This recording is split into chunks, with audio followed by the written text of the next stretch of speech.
The diplomatic crisis ambassador Cole of the Serpent Empire paced the bridge of his flagship Finium strike, his scaled hide gleaming with anger. 3 months of negotiations with the pathetic humans had yielded nothing. Earth refused to surrender. Their mining rights in the asteroid belt, despite overwhelming pressure from the galactic powers. Foolish mammals, Cole hissed to his aide. They control one small blue world, while we command 1,000 systems. Yet they dare defy the Serpent Empire. The human delegation had been polite but firm during the talks aboard the neutral station.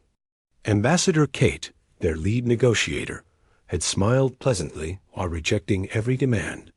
Her small team seemed unconcerned by the massive fleets surrounding Earth's solar system. Admiral Rex of the combined Galactic Armada studied tactical displays with growing frustration.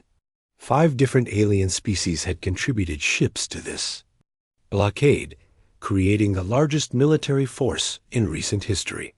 Over 10,000 vessels surrounded Earth's system, cutting off all trade routes. "Sir," reported his tactical officer, "human merchant traffic has completely stopped. Their orbital stations are running low on supplies. They should surrender within days." Rex nodded grimly. The humans had been useful allies in the past, but their stubborn independence threatened galactic stability. Better to crush them now before. Other minor species had similar ideas about defying the great powers. On Earth's surface, President Dale addressed the world from the White House. His weathered face showed no fear as he spoke to billions of humans watching across the planet. "My fellow citizens, the galaxy has chosen to threaten our home. They believe we are weak because we are few. They think we will surrender because we are isolated." In the deep Pacific Ocean, Admiral Grace received the coded transmission she had been expecting for 30 years. The message was simple. "Operation Deep Blue is authorized. Bring them up." Grace stood on the bridge of the Leviathan, humanity's most secret vessel. Around her, the crew moved with practiced efficiency, activating systems that had remained hidden beneath Earth's waves for decades. The massive ship rose slowly from its resting place on the ocean floor, water cascading from its hull in torrents. "All stations report ready, Admiral," called her second-in-command, Captain Sam. "The fleet awaits your orders." Grace nodded, feeling the weight of history on her shoulders. "Signal all vessels. It's time to show the galaxy what humanity has been building." Across Earth's oceans, similar scenes played out in perfect coordination. From the deepest trenches to the Arctic ice shelves, ships began rising from their hiding places. Vessels that had never seen sunlight powered up their engines and broke the surface in massive eruptions of foam and spray. The alien fleets detected the first signatures. 12 minutes later, Commander Vell of the Crystal Coalition stared at his sensors in confusion. What are those readings? Some kind of underwater volcanic activity? His science officer shook his crystalline head. "Negative, sir. Those are artificial signatures. Ships ... many ships." In Earth's oceans, the phenomenon continued to spread. Military observers counted hundreds, then thousands of vessels emerging from the depths. Each ship was sleek and deadly, their hulls designed for both underwater stealth and space combat. Captain Joe stood on the deck of his destroyer Sea Wolf as it breached the surface near the Mariana Trench. Water streamed from advanced hull plating, and it kept the ship invisible to all detection methods. His crew cheered as they saw open sky for the first time in years. "Welcome back to the surface, boys," Joe announced over the ship's communications. "Now let's show these aliens what Earth's real navy looks like." The galactic blockade commanders watched their displays with growing alarm as more ships continued to emerge. The numbers climbed past 10,000, then 50,000, then 100,000. Each vessel that broke the surface immediately activated its space drives and began ascending toward orbit. "Ambassador," Cole felt his confidence wavering as reports flooded in from across the system. "How many ships are we detecting now?" he demanded. "Over 800,000 and still rising, sir," his tactical officer replied with barely controlled panic. "They're everywhere, every ocean, every sea. The humans have been hiding an entire fleet beneath their planet's surface."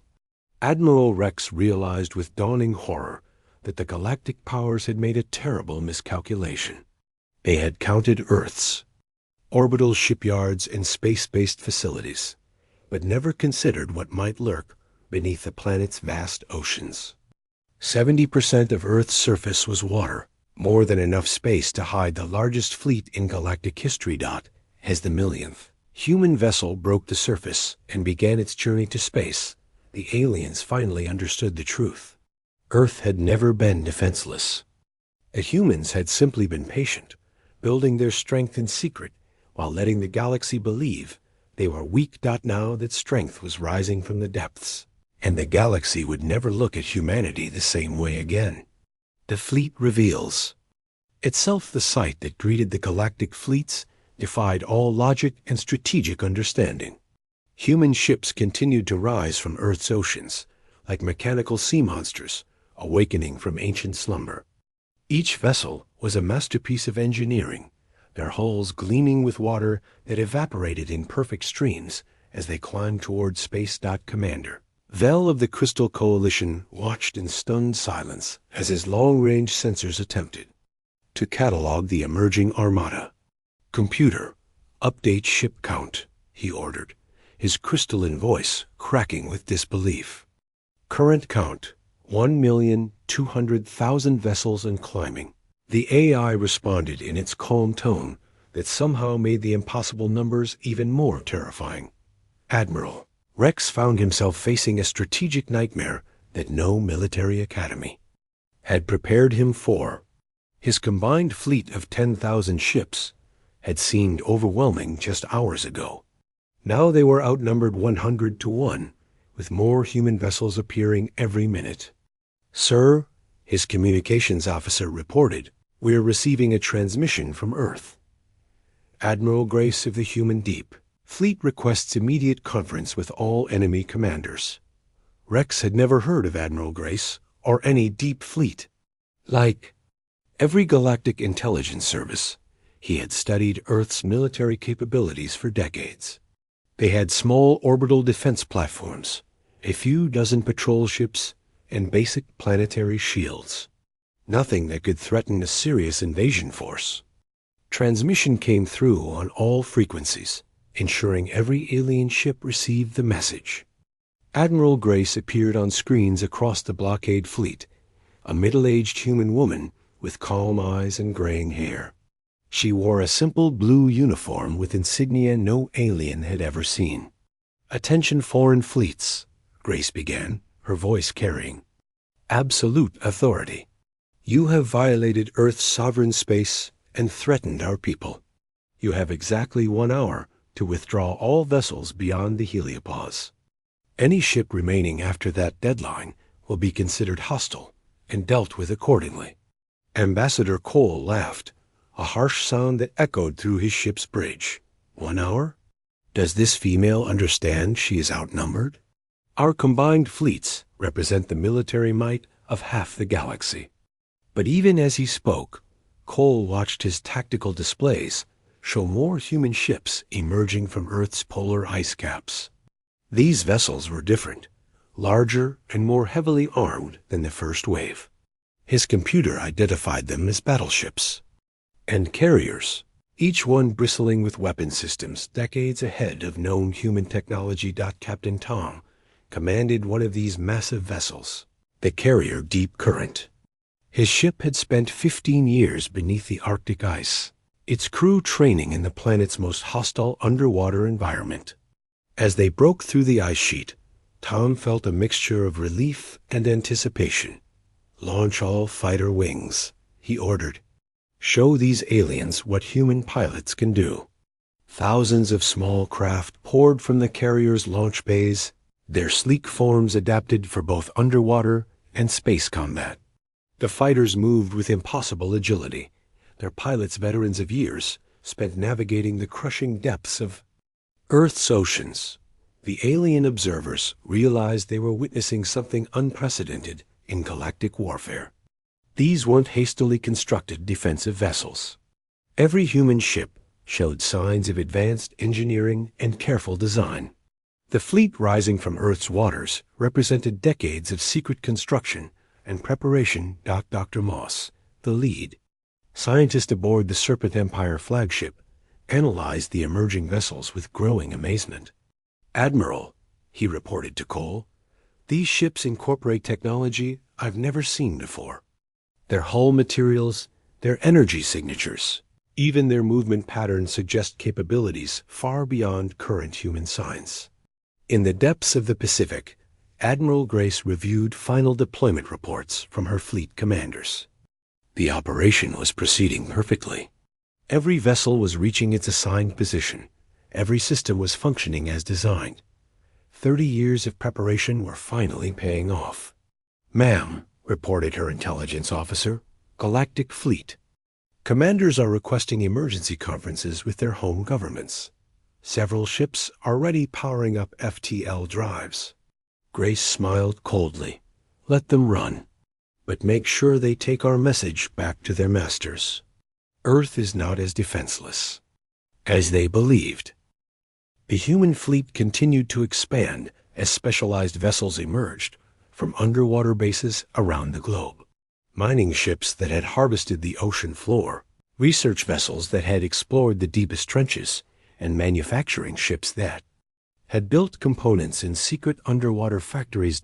As the deadline approached, the galactic forces faced an impossible choice: retreat in humiliation or fight a battle they could not possibly win.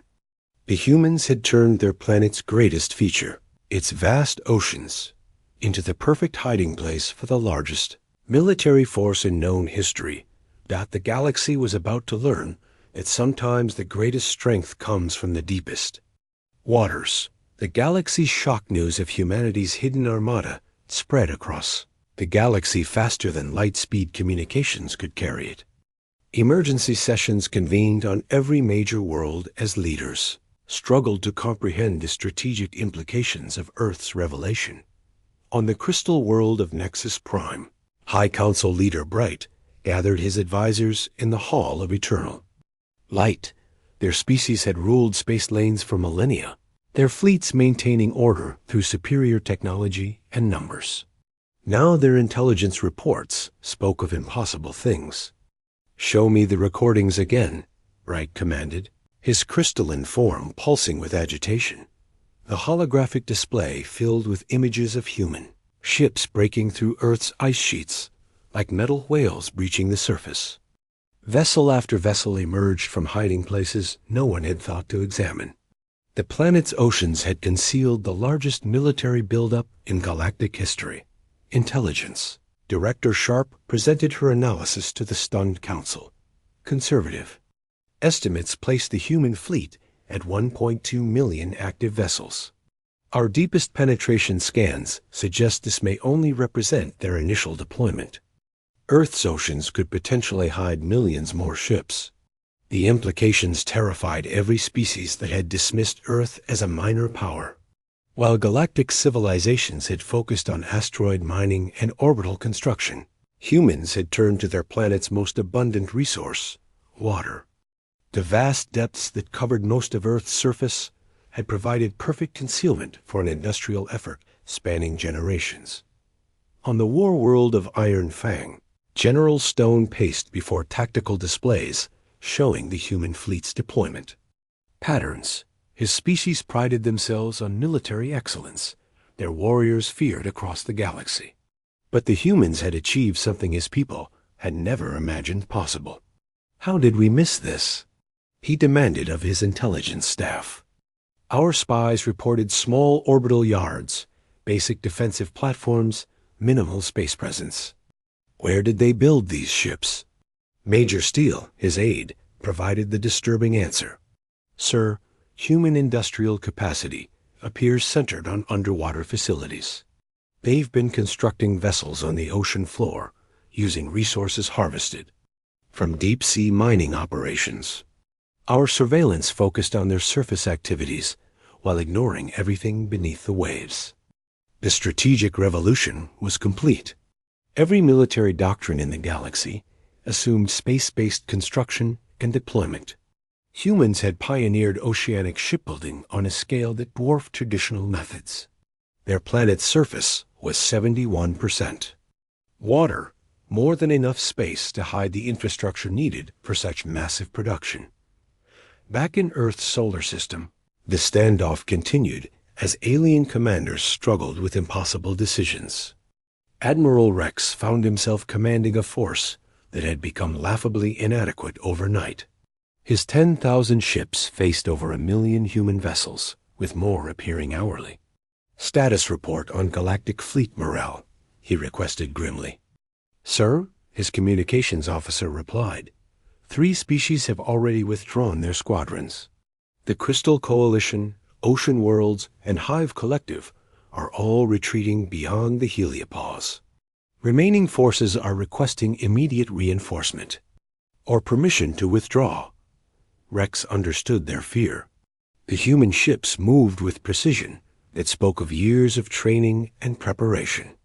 These weren't hastily assembled militia vessels. They were the products of a long-term military program that had operated in complete secrecy. Maya of the human battleship Tsunami monitored alien communications from her position above Earth's Pacific Theater. Her vessel had spent 2 decades beneath the Mariana Trench, its crew becoming experts in deep water warfare. Now they brought that expertise to space combat. "Ma'am," reported her tactical officer, "alien formations are becoming increasingly disorganized. Several ships are actively jamming communications between fleet commanders." Maya nodded with satisfaction.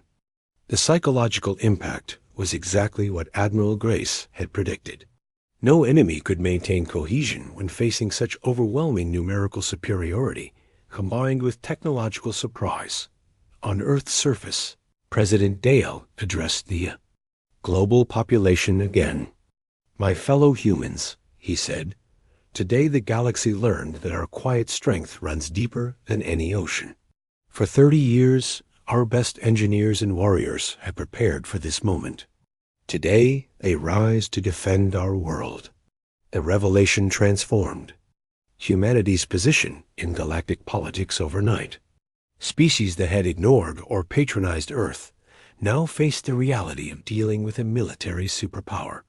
The modest farmers and traders who attended council meetings had been hiding the largest fleet in known space beneath their homeworld's waves dot as alien ships continued to flee the solar system. Galactic leaders realized they faced a new strategic reality. Humanity had proven that true military strength didn't require control of star systems or asteroid belts. Sometimes all you needed was the wisdom to use the resources already beneath your feet, or in Earth's case, beneath their vast and mysterious oceans. The truth revealed as alien fleets retreated to safe distances. Galactic intelligence services worked frantically to understand how humanity had achieved the impossible. The answer, when it finally emerged, would reshape every civilization's approach to planetary defense and industrial development. Ambassador Kate, who had seemed so calm during the failed negotiations, now addressed the galaxy from the United Nations building. Behind her, through massive windows, human ships could be seen ascending from the Atlantic Ocean in perfect formation. "For too long, the galaxy has underestimated Earth because we control only one star system," Kate began. "What you failed to understand is that one water world contains more usable space than a dozen barren star systems." She activated a holographic display showing Earth's oceanic depths. "Our planet's oceans contain 1.37 billion cubic kilometers of water. Within that volume, we have built the largest industrial complex in galactic history. While other species fight over asteroid mining rights, we learn to harvest the unlimited resources of our own world." The revelation stunned galactic observers. Dr. Lenz of the Archive Worlds, watching from his research station, struggled to comprehend the scale of human engineering. His species collected knowledge from across the galaxy, yet they had completely missed humanity's greatest achievement. Impossible, he muttered, running calculations on his personal computer. The energy requirements alone would exceed their entire civilization's output. On Earth, Admiral Grace provided the technical explanations that terrified alien scientists. Geothermal energy from ocean floor vents powers our deep-sea facilities, she explained during a secured conference with remaining alien commanders. Underwater fusion reactors supplement power needs. Our shipyards operate at depths where pressure and temperature provide ideal conditions for advanced metallurgy. Captain Dan of the submarine carrier Kraken had spent his entire career in these underwater shipyards. His vessel had been constructed in a facility 7 miles beneath the Pacific surface, where crushing pressure and volcanic heat created perfect conditions for forging hull materials stronger than anything produced in zero gravity. The beauty of ocean construction, Dan explained to his crew as they cruised through space, is that water provides both concealment and industrial advantage. Try building a ship this size in asteroid gravity. The hull would collapse under its own weight. The human engineering philosophy became clear as more details emerged.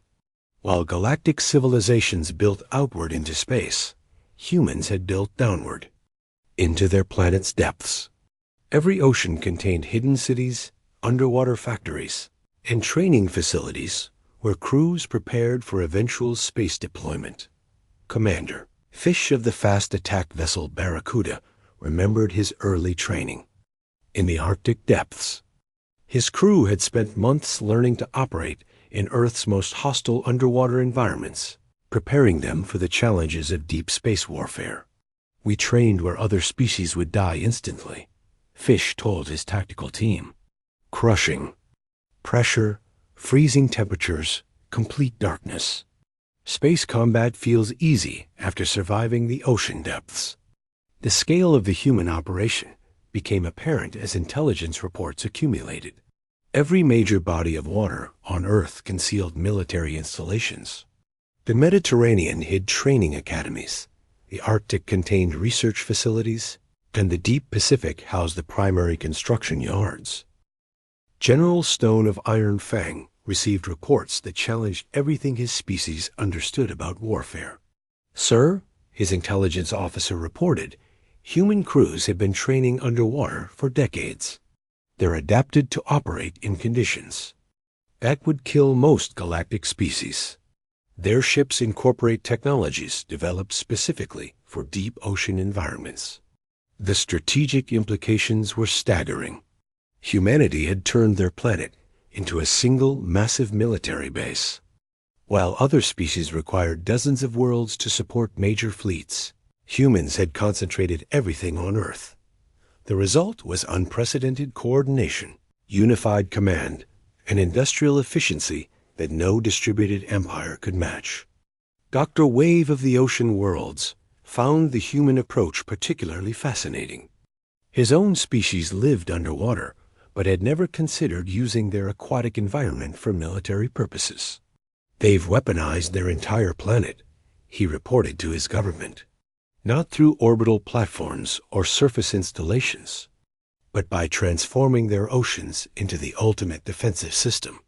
As more human vessels continued to emerge from Earth's waters, galactic military planners realized they faced a paradigm shift in naval architecture and strategic thinking. The humans had proven that sometimes the best place to hide a fleet wasn't in the void between stars, but in the crushing depths of your own home world. The galaxy would never underestimate the power of water again. The new Galactic Order 3. Months after the Great Emergence, as historians would later call it, the galaxy had reorganized itself around a stunning new reality. Earth's hidden armada had not fired a single shot, yet it had achieved what no military conquest could: complete transformation of galactic power structures. Admiral Grace stood on the bridge of her flagship Leviathan, now orbiting Earth in full. View of the planet's surface. Below, the ocean still concealed countless vessels and facilities. A reminder to the galaxy that humanity's revealed strength was only the beginning. Status report on galactic responses, she requested from her intelligence officer. Ma'am, Commander Lake replied, 17 species have requested FOMO alliance treaties. The Serpent Empire has withdrawn from 3 contested star systems. The Crystal Coalition is offering exclusive trading partnerships. Everyone wants to be friends with Earth now. Grace smiled grimly. Fear had accomplished what decades of diplomacy could not. The galaxy's major powers, faced with evidence of overwhelming human capabilities, had chosen accommodation over confrontation. On Serpent Prime, Ambassador Cole faced his Emperor's wrath for the failed blockade attempt. You assured me the humans were weak, Emperor Fang hissed, his massive form coiled in anger. Instead, you discovered they possessed the largest fleet in galactic history. Cole bowed low, his scales dull with shame. My lord, their deception was perfect. Every intelligence report showed minimal space-based assets. No one considered their oceanic capabilities. The Emperor's tactical advisors had spent weeks analyzing human fleet compositions and deployment patterns. Their conclusions were uniformly terrifying. Humanity had built a military force capable of conquering half the galaxy if they chose to do so. What do they want from us? The Emperor demanded. Nothing, my lord, Cole replied, confusion evident in his voice. They've made no territorial demands, requested no tributes, issued no ultimatums. They simply want to be left alone. This peaceful response confounded galactic leaders more than any threat of violence. Species that gained overwhelming military advantage typically used it for expansion and conquest. Humans seemed content to demonstrate their power and return to their previous isolation. President Dale addressed this concern in his speech to the Galactic Council. Earth has no interest in ruling other worlds, he stated firmly. Our oceans provide all the space and resources we need. We built our fleet for defense, not conquest. However, we will no longer tolerate threats or interference with human sovereignty. The message was clear. Humanity would remain peaceful as long as others respected their independence. But the million-ship armada floating above Earth served as a permanent reminder of what would happen to anyone who tested that patience. Captain Nova of the exploration vessel Deep Explorer exemplified humanity's new role in galactic affairs. Her ship, designed for both underwater and space operations, led the first human diplomatic mission to the galaxy's outer rim territories. It's strange, she told her crew as they approached the neutral trading hub of Freeport Station. 6 months ago, no one would have returned our calls. Now everyone wants to meet with Earth's representatives. The transformation was visible everywhere. Human merchant ships, previously ignored by major trading consortiums, now received priority docking privileges. Human diplomats found themselves invited to conferences they had never been allowed to attend. Human scientists gained access to research facilities that had been closed to minor species. Dr. Reed, Earth's new ambassador to the Galactic Science Council, marveled at the change in attitude. They're sharing technologies they've kept secret for centuries, she reported to Earth. Suddenly, everyone wants humanity as a research partner. But perhaps the most significant change occurred in how other species viewed planetary defense. A human model of oceanic military development sparked intense interest among water worlds throughout the galaxy. The Ocean Worlds Confederation requested detailed technical exchanges about underwater construction techniques. The Marsh Kingdoms wanted to establish similar hidden shipyards in their swamplands. Even desert worlds began examining how they might use underground aquifers for concealed military production. Admiral Grace received requests for training partnerships from dozens of species. They all want to learn our methods, she told President Dale during their weekly briefing. The galaxy is realizing that sometimes the best defense is the one no one can see. As the first anniversary of the Great Emergence approached, humanity had achieved something unprecedented in galactic history. They had revealed overwhelming military strength while maintaining peaceful intentions, earning respect without inspiring resentment, and demonstrating that true power came not from conquering space, but from mastering the depths of home. This galaxy had learned to respect the depths, and Earth's children who ruled the waves had shown that sometimes the mightiest fleets were those that rose from beneath the surface when the need was greatest. The age of oceanic power had begun, and humanity led the way into these uncharted waters. Asterisk.